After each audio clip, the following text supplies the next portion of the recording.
So what does being a strong communicator mean to me personally? For me, I mean, obviously communicator has the two parts, the expressing and then the listening piece. So for me, the speaking, clarity and conciseness, it's very important to me. Someone who's very clear, direct, and concise, but always respectful is the best kind of communicator. I respond very, very well to that. I want it to be easy to understand and to the point. I mean, even as I think like in a business sense, things like marketing. Marketing is also communication, right? Sales is communication. So whatever hat you're wearing, personal, professional, entrepreneurial, familial, communication is key. When it comes to listening, what I consider a strong communicator would be not interrupting, which is probably my biggest pet peeve. And also, under the same umbrella is someone who listens to listen, not to respond. So like, this happens to me. Sometimes if I'm in the heat of a moment with like an argument or something, I'm already ready to like know what I'm going to say next.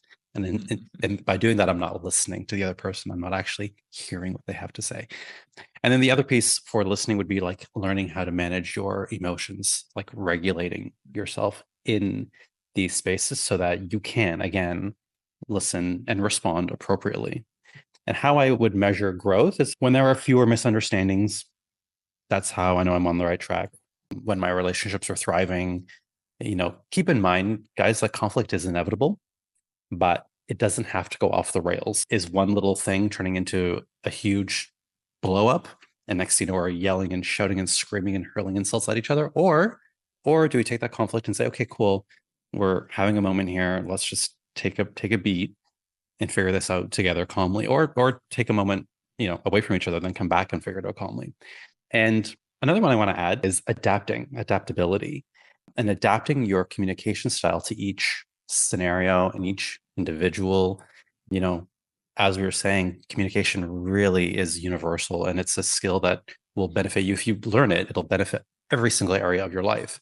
But I have to say, the communication is a skill that I honed most sharply in my 13 years in the corporate world, where anyone who's worked in that kind of environment knows communication is king. You have to wear multiple hats every day. You have to communicate, at least in my position. I was a leader. I had to communicate as a leader. I had to put that communication hat on. So very different skills, right? Building rapport and trust with my employees, being likable, but also having authority, mediating, coaching. Coach Michael was born in the boardroom, as I say. So training and coaching my employees, motivating them, keeping them engaged. That's one style of communication. And then I could go into a meeting with like my boss or a bunch of C-suite folks, and then I got to put on another communication hat. And that's okay. This is where persuasion and influencing comes in. How to talk to decision makers, how to stay calm when they're like having sometimes our bosses can be a little bit much, and you have to just stay calm because you could take that very personally. And if you don't have a thick skin, that could really impact you, at least where I worked.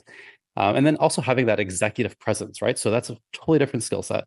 So learning how to communicate and collaborate, learning how to get it done, even with tough personalities, if you guys got different agendas. The place I worked at was very political, so it was really important to learn diplomacy. So I think I learned that skill there. Yeah, in general, I would say that adaptability, maybe now is my number one answer, if I can change it. But that is really important to know what hat to wear and when to get the most out of that conversation.